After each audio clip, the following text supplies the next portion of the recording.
Toi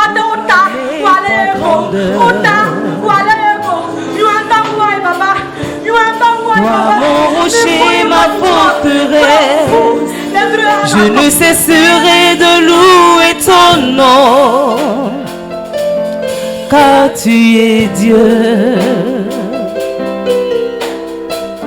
Je me tiens debout devant toi, m'accrochant à toutes tes promesses. Ta parole agissante en moi me dévoile toute ta sagesse. Seigneur, avec toi. Un homme, tu es dans l'église, tu entends ça. Et puis toi, par exemple, tu as ta go, ou bien tu as ton gars. Quand c'est Dieu vraiment que tu cherches là, tu sors de l'église. Quand tu sors de l'église, tu vas garer ton gars et tu dis à ta go de go. J'ai besoin de toi. J'ai besoin de toi. Je veux être touché. Gloire à Dieu. Nous allons parler de la cuve des reins. La cuve des reins. Et nous allons prendre nos Bibles dans le livre de Exode, chapitre 30. Et nous lisons versets 18 à 21. Tu feras une cuve d'airain avec sa base d'airain. Pour les ablutions, tu la placeras entre la tente d'assignation et l'autel. Et tu y mettras de l'eau, avec laquelle Aaron et ses fils se laveront les mains et les pieds. Lorsqu'ils entreront dans la tente d'assignation, ils se laveront avec cette eau, afin qu'ils ne meurent point. Et aussi, lorsqu'ils s'approcheront de l'autel pour faire le service et pour offrir des sacrifices à l'Éternel, ils se laveront les mains et les pieds, afin qu'ils ne meurent point. Ce sera une loi perpétuelle pour Aaron, pour ses fils, pour leurs descendants. Amen. Amen. Donc, bien aimés dans le Seigneur, voici la parole de Dieu. Et dans ce passage que nous avons lu, la Bible nous montre clairement que ce n'est pas une pensée des hommes, mais c'est Dieu lui-même qui a demandé, n'est-ce pas, de faire la cuve des reins. Et il a demandé à ce qu'on fasse la cuve des reins afin que Aaron et ses fils puissent se laver les mains et les pieds afin de ne pas mourir.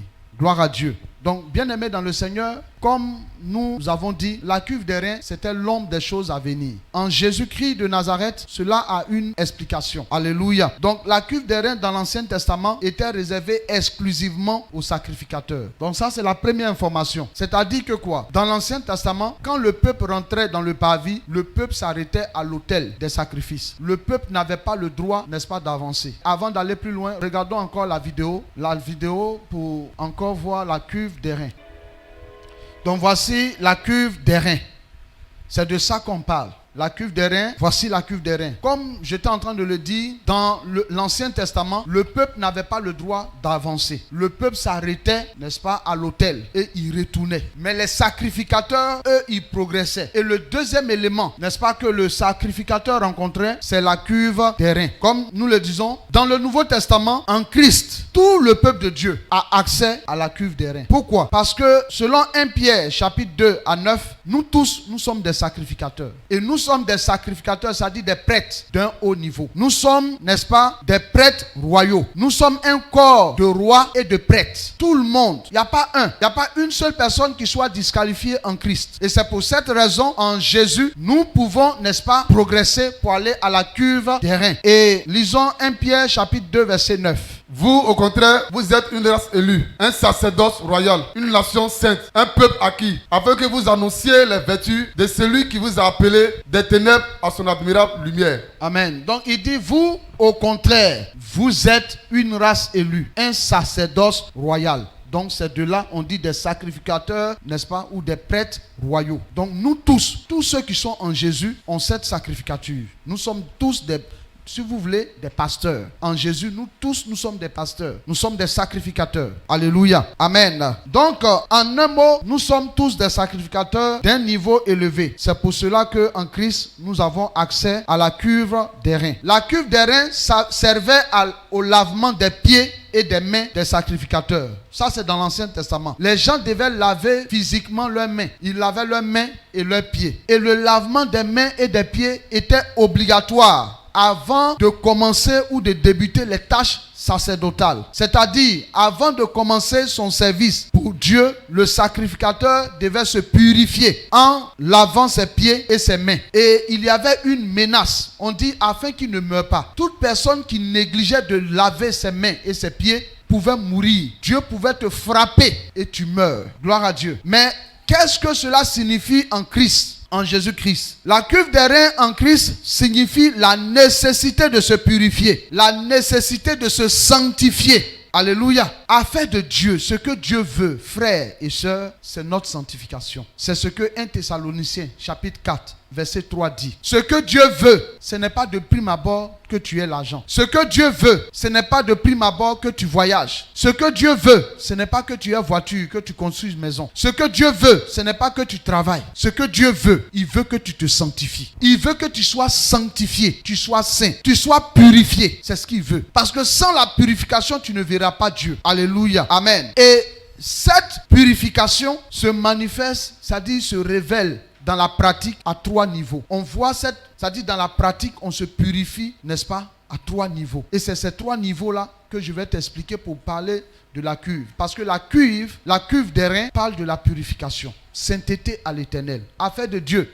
C'est une affaire de sainteté. Si tu n'as pas compris ça, ça sera compliqué. Quand quelqu'un comprend ça, la personne n'a pas besoin de dire mon responsable ne me voit pas, le pasteur ne me voit pas. Mais moi-même, parce que je sais ce que je suis venu chercher à l'église, je me sanctifie. Alors, le premier niveau de cette purification est révélé dans 1 Jean chapitre 1, versets 5 à 10. La nouvelle que nous avons apprise. Il dit la nouvelle que nous avons apprise de lui. Et que nous vous annonçons. C'est que Dieu est lumière. Ce Dieu-là, il est lumière. Et qu'il n'y a point en lui de ténèbres. Il n'a point en lui de ténèbres. Attends un peu. Parce que ce sont des choses importantes. Dieu-là, il est lumière. Je prends par exemple une maman, une femme, un homme. Tu es dans l'église, tu entends ça. Et puis toi, par exemple, tu as ta go. Ou bien tu as ton gars. Quand c'est Dieu vraiment tu cherches là, tu sors de l'église. Quand tu sors de l'église, tu vas garer ton gars et tu dis à ta go de go. Parce que faut pas, on va se blaguer. Ça ne servira à rien. Toi, tu es dans l'église et puis tu es un gars. Dieu va laisser ton gars s'occuper de toi. Dieu n'intervient plus. Dieu dit sanctifie-toi. Alléluia. Alors, lisons 1 Thessaloniciens chapitre 4 verset 3. Ce que Dieu veut, c'est votre sanctification. C'est votre sanctification. C'est que vous abstenez de l'impudicité. Il faut vous abstenir de l'impudicité. C'est que vous vous absteniez de l'impudicité. C'est ce qu'il veut. Maintenant, tu es dans l'église, tu entends ça. On te dit que Dieu va changer ta vie. Affaire de garçons là, je vais vous montrer les femmes. N'écoutez pas les gens qui disent que les femmes sont beaucoup. Il n'y a pas garçons, c'est pas vrai. Pour toi, il y a garçons. Vous n'êtes pas concernés. Ça n'a rien à voir avec je suis jolie, je suis vilaine. Si tu es en Jésus là, je vais te montrer comment ça se passe. Et je vais montrer tout le reste. Tu n'as pas besoin de courir. Si tu comprends ça, les miracles vont se manifester. Est-ce que vous comprenez? Miracle là, c'est pour nous. C'est notre nourriture. C'est pour ça que quand on ne voit pas miracle, on a faim. On n'est pas heureux. On est bizarre. Et c'est pas moi qui le dis. Regardez, lorsqu'il y a une femme, on appelle cette femme là la femme cananéenne. Elle est venue une fois vers Jésus. La Bible dit son enfant était malade, était tourmenté par un démon. Elle avait besoin de la manifestation de la grâce de Dieu, donc d'un miracle. Et qu'est-ce que la Bible nous dit? Quand elle est venue vers Jésus, Jésus lui a dit, on ne donne pas les choses des enfants aux petits chiens. Quelqu'un va dire, mais Jésus parle mal de... Alléluia. Il dit, on ne donne pas la nourriture des enfants aux petits chiens. La femme n'a pas demandé à manger. La femme demandait quoi? Un miracle. Mais Jésus dit, on ne donne pas la nourriture des enfants. Mais sous-entendu, de quel enfant? Des enfants de Dieu. Le miracle là, c'est pour toi. Le miracle doit te suivre. C'est pour ça que quand rien ne se passe dans la vie d'une personne, la personne, son cœur saigne. La personne est tourmentée. Et je suis d'accord avec toi. Alléluia. Notre Dieu est un Dieu de miracles. C'est pour ça que je vous ai dit toujours ici, ne dites pas que les gens cherchent miracle. Moi-même, je cherche miracle. Mais à la seule différence, je ne cherche pas mon miracle comme eux, ils cherchent leur miracle. J'ai une stratégie. Et ma stratégie, ma manière de chercher le miracle, c'est la manière que Dieu me demande. Et c'est cette manière que je suis en train de te communiquer. Comment les miracles vont te suivre? Parce que dans ce monde-là, il y a la chaleur et puis il y a le froid. Il y a le bien et puis il y a le mal. Le mal, là, ça va nous suivre toujours. Mais quand tu es dans les dispositions pour avoir les miracles aussi vont te suivre toujours. Est-ce que je parle à quelqu'un? Mais si tu n'es pas dans les dispositions d'avoir, tu as eu un seul miracle. Je prends un exemple. Regardez même dans la Bible. Une femme n'avait pas d'enfant. Dieu merci, elle a eu un enfant par le miracle. 10 ans plus tard, le même enfant tombe malade, l'enfant meurt. Mais parce qu'elle était dans les dispositions pour avoir un miracle, l'enfant qui est mort là est revenu. Ça veut dire quoi? Tout ce que Dieu va te donner, si tu as compris ça, va demeurer avec toi. Parce qu'il y a problème, hein? Il y a problème. Et nous sommes un peu différents. Ce qui se passe dans le monde ne nous concerne pas. Mon cas est différent. ton cas est différent. Mais si tu ne comprends pas, tu ne prends pas à cœur pour vraiment marcher dans ce que nous sommes en train de dire, tu vas voir que tu seras bloqué devant là-bas. Alléluia. Là où on a commencé à parler de miracles, là, toi, ça ne marche pas pour toi. Tu n'entends même pas Dieu. Tu es dans la confusion et tu ne comprends pas. Alléluia. Amen. Maintenant, retournons à notre passage. Continue la lecture. 1 Jean 1, verset 5 à 10. 1 Jean 1, verset 5 à 10. La nouvelle que nous avons apprise de lui et que nous vous annonçons, c'est que Dieu est lumière et qu'il n'y a point en lui de ténèbres. Si nous disons que nous sommes en communion avec lui et que nous marchions dans les ténèbres, nous mentons et nous ne pratiquons pas la vérité. Mais si nous marchons dans la lumière, comme il est lui-même dans la lumière, nous sommes mutuellement en communion. Et le sang de Jésus, son Fils, nous purifie de tout péché. Si nous disons que nous n'avons pas de péché, nous nous séduisons nous-mêmes. Et la vérité n'est point en nous.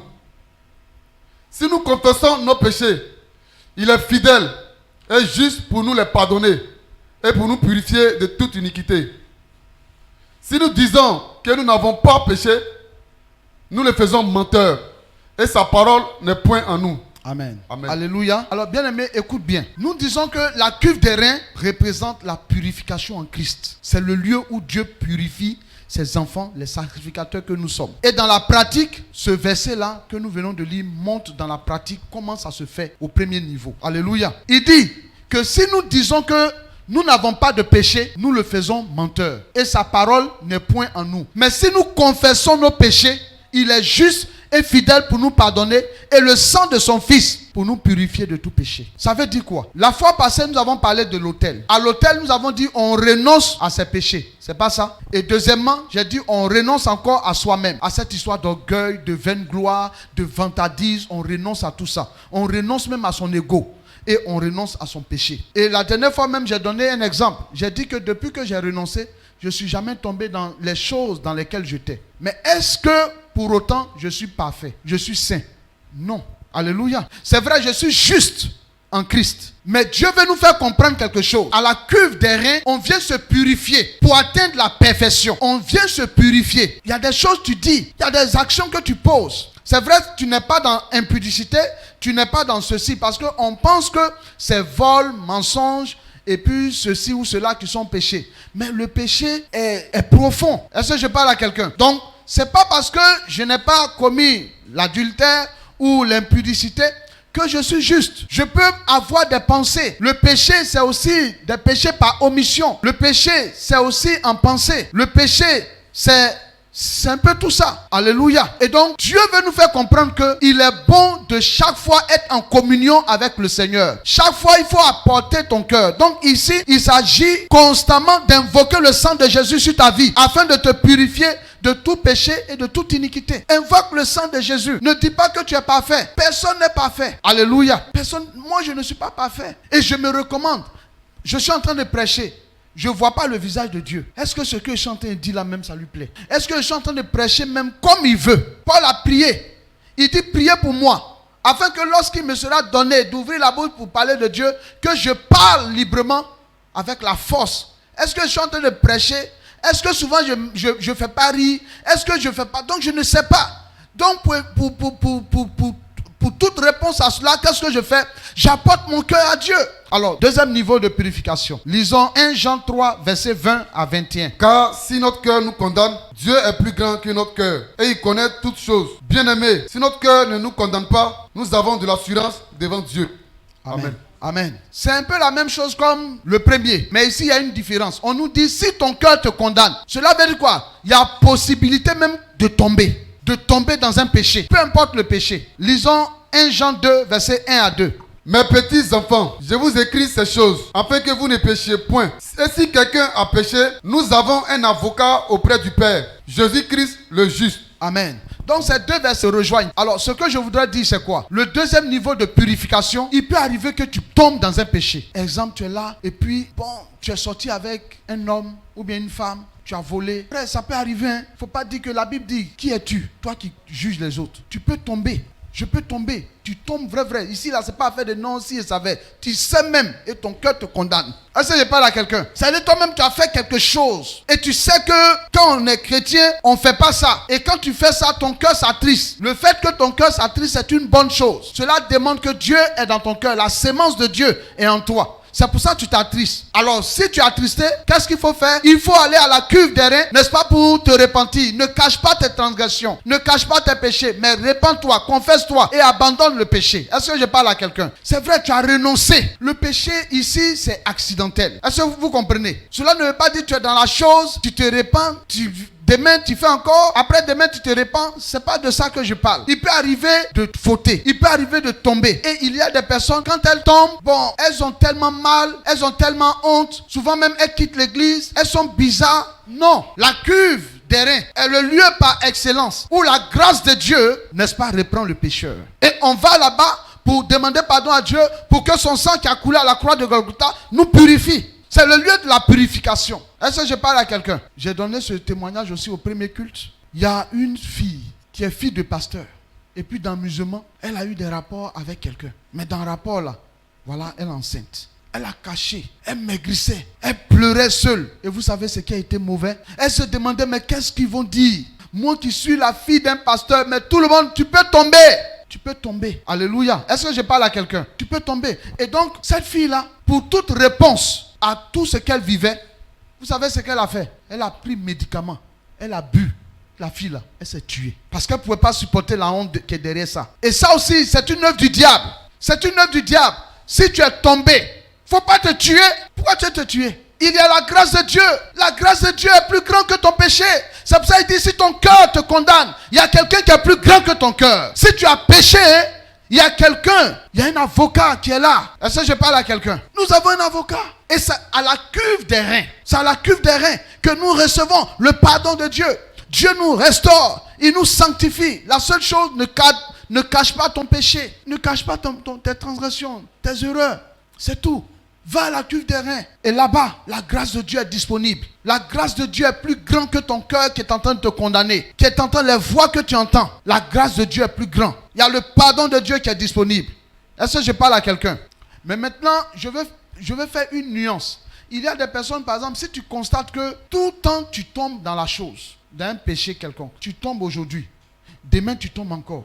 Et puis tu viens, tu demandes pardon. Après tu tombes encore, après demain. Ça dit ici là, c'est pas à la cuve des reins tu dois partir.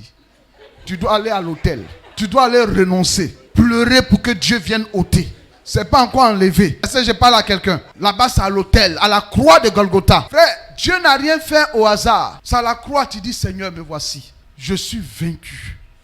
Voici ma vie. Je vous ai dit, beaucoup de personnes pleurent parce qu'ils manquent de mari. Il manque d'argent, manque de voyage. Mais aussi, voici le secret. On pleure à Jésus. On crie à Jésus. On pleure vers lui. Pour dire, viens ôter ce péché en moi. Il est le seul qui puisse le faire. Alléluia. Voilà. Donc, le deuxième niveau, bien aimé, ce matin, je voudrais que tu saches que si tu tombes, il a dit quoi? Le juste tombera 7 fois. Et il sera relevé. Il ne faudrait pas que ça soit... Ça dit, on ne te demande pas de justifier ça. On dit le juste va tomber 7 fois. Hein, donc, c'est combien de fois il est tombé? Donc, tu fais pas exprès pour tomber. C'est pas de ça. Ça peut arriver. Mais si ça arrive, ne te tue pas. N'aie pas honte. Alléluia. Voilà. N'aie pas honte. Va à la cuve des reins. Et va, répands-toi devant notre avocat. Il peut arriver que c'est entre toi et Dieu. Tu parles et puis ça ne va pas. Tu sens que tu as demandé pardon mais ça ne va pas. Alléluia. Il y a une dernière chose que tu dois faire. Et tu vas voir que ça va te libérer. Il faut viens parler de tes péchés. Ouvre la bouche. Viens voir soit le pasteur, ton patriarche, ton responsable de famille, je ne sais pas. Quelqu'un qui... Et puis tu ouvres la bouche et puis tu parles. C'est pour ça, quelque part, dans 1 Jean chapitre 5, je crois le verset 16, il dit « Confessez vos péchés les uns aux autres. » Alléluia. confesser vos péchés les uns aux autres. Frère, ne jouez pas avec ça. Parce que vers la fin, c'est toi qui seras malheureux. Quand nous avons entendu de tels messages, quand je vous ai dit que je suis parti pour dire aux femmes, pour régler mes choses, c'était ça. Tu es là, tu as un copain, tu dis, ah, on ne sait jamais. On ne sait jamais, peut-être ça a abouti. C'est pas faux. Mais on a vu des gens, 22 ans, ils ne connaissent même pas tes parents. Alléluia. Ils ne connaissent pas tes parents. Tu es dans le péché comme ça. Si le Seigneur vient, comment tu as fait? Si aujourd'hui le Seigneur vient, ou bien le Seigneur t'appelle, il dit, bon, ma fille, pour toi est fini, mon fils, pour toi, tu as fait comment? Mettez-vous en règle et faites confiance à Dieu. Tu vas ouvrir ta bouche, tu dis, Satan sort. Il dit, toi aussi tu me chasses. Toi aussi. Et c'est ce qui se passe. Il dit, toi aussi tu me chasses. Tu dis, j'envoie le feu sur toi. Il dit, toi-même là, je retourne le feu sur toi.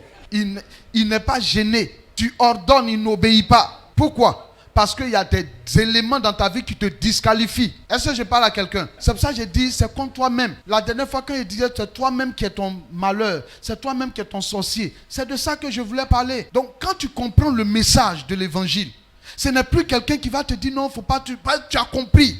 Parce que je vous assure, devant là, la grâce de Dieu va se manifester. Il y a une aide qu'on appelle l'aide du Messie. L'aide messianique. Ça doit se manifester dans ta vie. Tu ne peux pas être dans des situations comme si tu n'as pas un Dieu. Mais Dieu ne va jamais bouger si tu as négligé ces deux choses. C'est pour ça qu'il a dit quoi? Mon peuple périt faute de connaissance. Et parce que tu as rejeté la connaissance, moi aussi, je vais te rejeter. Quand tu seras dans les problèmes. Bien aimé, à ce deuxième niveau, c'est la grâce de Dieu qui justifie le pécheur. C'est l'expression de la grâce de Dieu qui justifie le pécheur. C'est quand nous tombons, nous revenons à Dieu. Mais nous ne restons pas dans nos péchés. Et Dieu nous pardonne et nous pouvons continuer. Alléluia. Troisième niveau. Le troisième niveau est révélé dans 2 Corinthiens chapitre 3 verset 18. Nous tous qui, le visage découvert, contemplons comme dans un miroir la gloire du Seigneur. Nous sommes transformés en la même image, de gloire en gloire, comme par le Seigneur, l'Esprit. Amen. Amen. Bien-aimé, qu'est-ce que ça veut dire? Au troisième niveau, la cuve des reins représente quoi? La parole de Dieu. La parole de Dieu nous sanctifie aussi. Dans la pratique. C'est pour ça qu'il faut laisser la parole de Dieu toucher ton cœur. Il faut laisser la parole de Dieu, n'est-ce pas, te sanctifier. Il dit, ma parole est une eau pure. Vous êtes purs parce que vous avez entendu cette parole, a dit Jésus. Alléluia. Lorsque nous avons vu dans Exode, je crois, Exode 38, verset 8, on nous dit qu'ils ont pris les miroirs des femmes, n'est-ce pas, pour faire la cuve des reins. Ils ont pris quoi? Les miroirs des femmes. Vous savez, ce sont les femmes qui aiment beaucoup se mirer. Elles se mirent pour regarder leur visage. De la même manière, dans la cuve était miroitée. Donc, à cause des miroirs. Donc, on voyait le reflet. Quand le sacrificateur venait, avec l'eau, il voyait son reflet. Il pouvait voir son visage. S'il y avait des défauts, même dans son habit, il pouvait voir au travers de la cuve. Et il corrigeait. Et c'est ce que Dieu fait avec nous. Il n'envoie pas sa parole pour nous condamner. Mais il envoie sa parole, n'est-ce pas, pour nous arranger. Gloire à Dieu. Pour nous arranger. Et c'est pour cela, dans ce passage, 2 Corinthiens chapitre 3, 18, il dit, nous tous qui contemplons. Vous savez, la parole de Dieu est un miroir. Pendant que la parole est prêchée, nous sommes en train de nous mirer. Est-ce que ce qu'ils sont en train de dire là, je suis comme ça? Est-ce que je vis ça? Ou bien c'est le contraire? Si je vis ça, je rends gloire à Dieu. Si je ne vis pas ça, j'essaie de m'ajuster. Donc Dieu nous sanctifie aussi par sa parole. Lisons Jacques chapitre 1 verset 23. Jacques chapitre 1 verset 23. Car si quelqu'un écoute la parole et ne la met pas en pratique, il est semblable à un homme qui regarde dans un miroir son visage naturel. Et verset 24. Verset 24. Et qui, après être regardé, s'en va. Et il oublie aussitôt quel il était. Amen. Donc ici c'est une image. Il dit quelqu'un qui écoute la parole et qui n'en met pas en pratique. C'est comme si tu as regardé ton visage dans un miroir et puis tu as oublié comment tu es. Dieu nous sanctifie par sa parole. Quand tu écoutes la parole, ne dis jamais il parle de moi. Personne ne parle de toi. Pourquoi quelqu'un va parler de toi? La personne ne sait pas, mais la parole juge. C'est le miroir, c'est ce que tu es. C'est ton reflet. Lisons Jean 17, verset 17. Jean 17, verset 17. Sanctifie-les par ta vérité. Ta parole est la vérité. Alléluia. Au troisième niveau, Dieu nous sanctifie par sa parole. Et la parole, c'est Christ. Donc, La cuve des reins représente la parole. Et laissez-moi vous dire que la vie chrétienne est bâtie sur la parole. C'est pour ça que vous allez voir que quoi? Déjà, dans le parvis, nous avons la parole, représentée par la cuve des reins. La cuve des reins, c'est la parole, dans laquelle nous nous mirons aujourd'hui. Dans le lieu saint, nous avons aussi la parole, qui est sur la table des pains de proposition. C'est la parole qui est là-bas. Quand on rentre dans le lieu saint, le lieu très saint, dans l'âge de l'Éternel, là-bas, nous avons une parole. Mais la parole est en pierre. Donc la parole sous 3 formes. Sous la forme de l'eau, sous la forme de pain et sous la forme de pierre. Il dit ma parole est un roc. Et enfin pour terminer, je vais dire, ça se manifeste en 3, mais il est bon de faire ressortir cette partie. La cuve des reins représente aussi le baptême d'eau. Il représente le baptême d'eau. Et nous pouvons le voir dans 1 Pierre chapitre 3 verset 21. 1 Pierre chapitre 3 verset 21. Cette eau était une figure du baptême, qui n'est pas la purification des souillures du corps, mais l'engagement d'une bonne conscience envers Dieu, et qui maintenant vous sauve, vous aussi, par la résurrection de Jésus-Christ. Amen. Le baptême, quand quelqu'un se baptise, la personne dit à Dieu, à partir de maintenant, le monde et moi, c'est fini. La personne renonce de façon publique au monde pour tourner ses regards vers Dieu. Et c'est là que la personne va rentrer, n'est-ce pas, dans le lieu saint. Est-ce que je parle à quelqu'un? Vous allez constater que Dieu a gardé 2 institutions. Jésus a gardé dans le Nouveau Testament, nous avons 2 institutions qui ont été gardées.